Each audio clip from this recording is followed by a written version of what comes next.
Ngjarja është zbuluar nga prindrit e të miturës në datën 30 dhjetor, pasi ata kishin disa kohë që konstatonin ndryshime fizike, të cilat ishin shqetësuese për vajzën.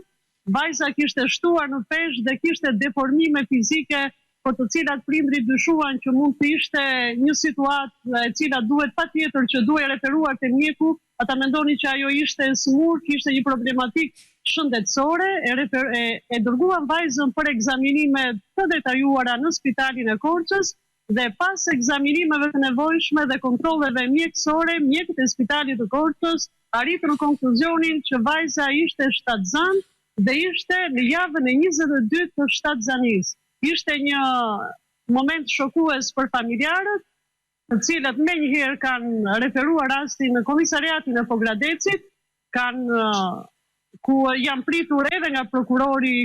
i të miturve i prokurorisë së Korçës, i cili në prezencë edhe të psikologes ka dëgjuar rëfimin e vajzës, e cila ka akuzuar 67 vjeçarin çinin e saj për abuzim seksual në muajin gusht të vitit të kaluar. Menjëherë pas denoncimit, 67 vjeçari me urdhër të prokurorit, i cili ndoqi rastin, është arrestuar menjëherë,